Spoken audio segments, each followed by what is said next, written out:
నమస్తే, welcome to Disha TV. SC వర్గీకరణపై supreme court అయితే సంచలనమైన తీర్పు ఇచ్చింది. ఏదైతే ఉందో ఈ తీర్పుపై మాట్లాడడానికి మనతో పాటు కాంగ్రెస్ నేత పిడమర్తి రవి గారు ఉన్నారు. ఎట్లా ఫీల్ అవుతున్నారు? ఎస్సీ రిజర్వేషన్ సంబంధించిన ఎప్పటి నుండో ఈ వర్గీకరణ అంశం మాత్రం తెరపైకి ఉంది, కొన్ని ఏళ్ళుగా నడుస్తుంది. మొన్న కూడా ఈ అంశంపై కూడా మీరు మాట్లాడారు, ఏం చెప్తారు? సుప్రీంకోర్టు తీర్పుని మాదిగలుగా స్వాగతిస్తున్నాం. కానీ ఈ సబ్జెక్టులకి వెళ్ళి మోడీ పక్కగా చెప్పుకున్నాడు. ఎందుకంటే దీన్ని పార్లమెంట్ చట్టం చేయాల్సి ఉండే. సుప్రీంకోర్టు తీర్పు ద్వారా వర్గీకరణ జరిగితే మళ్ళీ రివ్యూ జరుగుతుంది ఒకటి. ఇప్పుడు ఎట్లుందంటే బీజేపీ వైఖరి, మీరు దన్నుకోండి, ఇక రాష్ట్రాలు దన్నుకోండి, మాలమాలలు దన్నుకోండి, అన్ని రాష్ట్రాలలో దన్నుకోండి, మేము చూస్తూ ఉంటామని బీజేపీ పక్క జరిగింది. పార్లమెంట్ చట్టం ఈ రాష్ట్రానికి చేస్తే ఇష్యూ ఇంతటితో క్లోజ్ అయ్యేది. ఇప్పుడు దేశవ్యాప్తంగా వర్గీకరణ రాష్ట్రాలు చేసుకున్నప్పుడు అన్ని రాష్ట్రాల డిమాండ్ వస్తుంది. ఆ రాష్ట్రాల డిమాండ్ ఉంటే అట్లా జరగనియండి. అట్లా చేయకుండా కేవలము మోడీ నాకు సంబంధం లేదు, ఇది సుప్రీంకోర్టు తీర్పు ద్వారా జరిగిందని ఇది చేసి పక్క జరిగింది మోడీ. దానివల్ల తెలంగాణ రాష్ట్రంలోని మొన్న చాలాసార్లు మీకు చెప్పిన నా వీడియోలు కూడా చూడండి. తెలంగాణ రాష్ట్రంలో కృష్ణమాదిగా బీజేపీకి సపోర్ట్ చేస్తే రేపు రాష్ట్రంలో బంతి కాంగ్రెస్ రాష్ట్రానికి ఇస్తే, ఇప్పుడు కేంద్రం సుప్రీంకోర్టు ఏం తీర్పిచ్చింది, రాష్ట్రాలు చేసుకోవచ్చు అన్నది. ఇప్పుడు రాష్ట్రంలో రేవంత్ రెడ్డి గారు ఉన్నారు, నువ్వు బీజేపీ వైపు తిరుగుతున్నావు, బీజేపీకి ధన్యవాదాలు చెప్తున్నావు. ఇప్పుడు ఈ పని ఎవరు చేయాలి? సుప్రీంకోర్టు ఏమిచ్చింది, రాష్ట్రాలు చేసుకోవచ్చు అన్నది. సో రెండు తెలుగు రాష్ట్రాలు జరగవచ్చు. కానీ ఇప్పుడున్నటువంటి ఇంటర్నల్గా కొంతమంది వ్యక్తులు దీన్ని వ్యతిరేకించే వాళ్ళు రేవంత్ రెడ్డి గారిని కాంగ్రెస్ పార్టీని అడుగుతారా లేదా? ఎంఆర్పీఎస్ ఎటువైపు ఉంది, బీజేపీ వైపు ఉంది, మాదిగలకు ఎటువైపు బీజేపీ కోటేయమన్నారు. ఇప్పుడు మనం ఎందుకు చేయాలని అడగరా? అందుకోసమనే మేము ముందు నుంచి ఏం చెప్తున్నామంటే, మీరు పార్టీలకు మధ్య తెలపకుండా ఉండండి. రేపు వర్గీకరణ సుప్రీంకోర్టు తీర్పు అయినాక రాష్ట్రాలకు వస్తుంది. రేవంత్ రెడ్డి గారు ఇక్కడ ఉన్నారు కాబట్టి ముఖ్యమంత్రి గారిని అడగడానికి అవకాశం ఉంటుంది. మీరు అటువైపు కనుక చేస్తే మనకు నష్టం జరిగిందని ఆనాడే చెప్తే వినకుండా బీజేపీ సపోర్ట్ అన్నారు, బీజేపీ ధన్యవాదాలు అంటారు. ఇప్పుడు కాంగ్రెస్ మాటిని మనం వర్గీకరణ చేయమని అడగాల్సి ఉంటుంది. కాబట్టి మనకు కష్టమైందని నేను చెప్తా ఉన్నా. అందుకోసమనే సంఘం అనేది న్యూట్రల్గా ఉండాలి, అందరిని అడగాలి, అందరు సపోర్ట్ తీసుకొని వర్గీకరణ చేసుకునే దాంట్లో ఉండాలి. నువ్వు పార్టీలకు మద్దతు అని చెప్పి ఇవాళ మీరు ఎంఆర్పీఎస్ సుప్రీంకోర్టు పార్లమెంటు ఎన్నికలలో బీజేపీ పార్టీకి మద్దతు అన్నది కదా, బీజేపీ పార్టీకి ఓట్లు వేయండి అన్నది. కిషన్ రెడ్డి, మన మోడీ, మన బంధువులు అన్నది. మరి సుప్రీంకోర్టు తీర్పు వచ్చింది కదా, దానికి ఏం సంబంధం? పార్లమెంట్ ఏం చెప్పింది? సుప్రీంకోర్టు అడిగింది వర్గీకరణ మీద మేము వైఖరిందంటే, వర్గీకరణకు మేము వ్యతిరేకం కాదు, మీరేమైనా చేసుకోండి అని చెప్పింది. దాని అర్థం ఏంటిది? వాళ్ళకి సంబంధం లేదు, వాళ్ళు ఏం చేయలే. ఇక్కడ చిన్న మాట, మాకు అభ్యంతరం లేదని చెప్పింది. అభ్యంతరం లేదనే సరిపోద్దా? ధర్మం గెలిచింది అంటారు, నిజమే, న్యాయంగా ఉంది కాబట్టి సుప్రీంకోర్టు ఇచ్చింది. ఇందులో బీజేపీ పాత్ర ఏముంది? ఈ రాష్ట్రానికి సంబంధించి ఎంఆర్పీఎస్ కానీ మాదిగ సంఘాలు ఎవరు కూడా సుప్రీంకోర్టులో లేరు, కొత్తగా ఇంప్లీడ్ అయినారు. అట్లంటే సీఎం రేవంత్ రెడ్డి గారు మొన్న ఇంప్లీడ్ అయినారు. ఈ కేసు తెలంగాణ రాష్ట్రం, తెలుగు రాష్ట్రాలది కాదు. ఇవాళ మీరు గమనించండి, ఈ తీర్పు Punjab state versus Davinder Singh case. ఇది తెలుగు రాష్ట్రాలకు సంబంధించిన వర్గీకరణ ఉద్యమానికి సంబంధించింది కాదు. ఇక్కడ వర్గీకరణ అమలు జరుగుతుంటే కోర్టుకు పోతే కోర్టు కొట్టేస్తే పంజాబ్లో అమలు జరుగుతున్న చట్టం ఆగిపోయింది. వాళ్ళు వచ్చింది, పంజాబ్ రాష్ట్రం వచ్చింది, ఆ తీర్పు ఇప్పుడు వచ్చింది. ఇది ఇక్కడ ఎవరు ఉన్నారు చెప్పండి మీరు? సో సుదీర్ఘకాలంగా ఎంఆర్పీఎస్ కూడా మేము ఫైట్ చేస్తున్నాం, ఈ వర్గీకరణ ఏబిసిడి వర్గీకరణ పైన మేము ఫైట్ చేస్తున్నాం, కోర్టు కూడా వెళ్ళాము, అలాగే ఇటు కేంద్ర ప్రభుత్వాన్ని కూడా మాట్లాడుతున్నాం.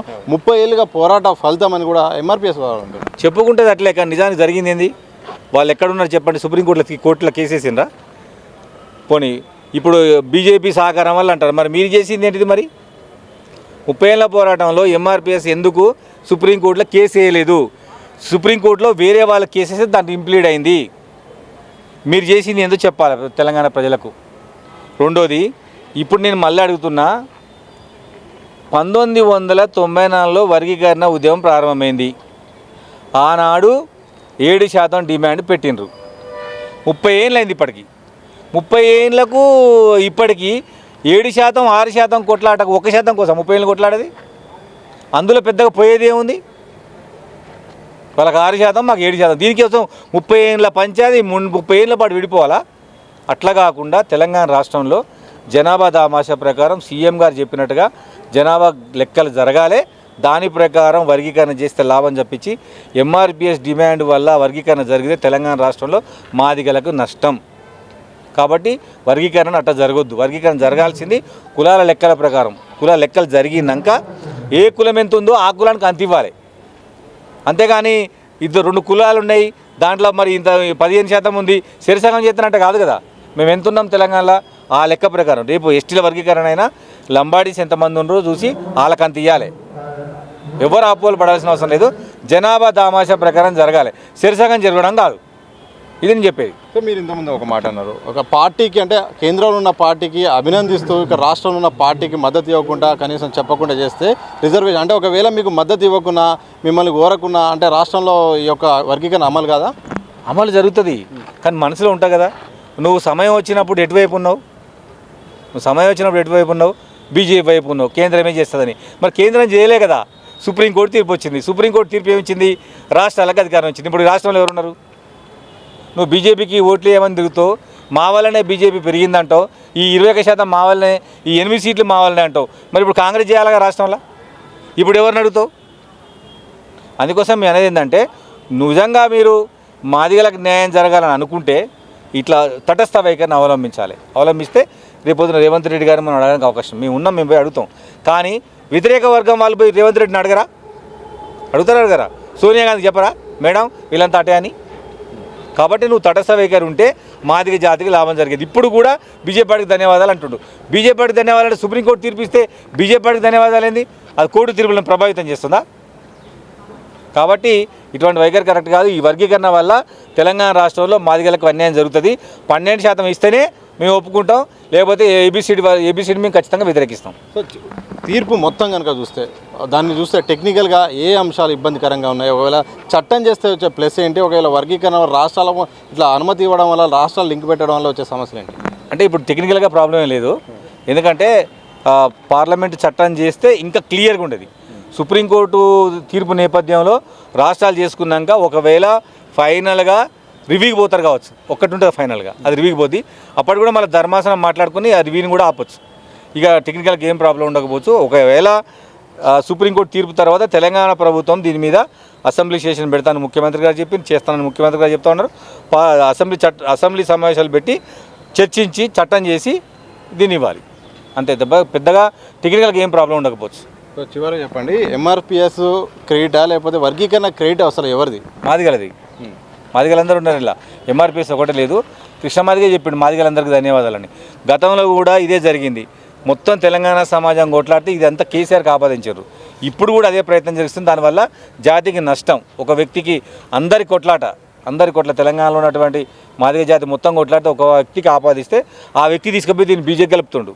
ఆ బీజేపీ రిజర్వేషన్లు అయితే ఇస్తానంటుంది.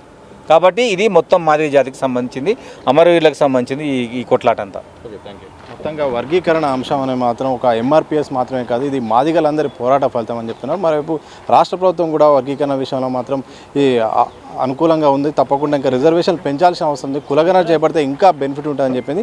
అలాగే సుప్రీంకోర్టు తీర్పుతో బీజేపీకి ఏం సంబంధం, బీజేపీకి ఎలాంటి సంబంధం లేదు, ఇది ఒక కోర్టు పరిధిలో జరిగిన ఒక తీర్పు మాత్రమే అని కూడా పిడమర్తి రవి గారు స్పష్టం చేసిన సందర్భం చూడొచ్చు. కెమెరా పర్సన్ సంతోష్తో సతీష్, దిశ టీవీ, హైదరాబాద్.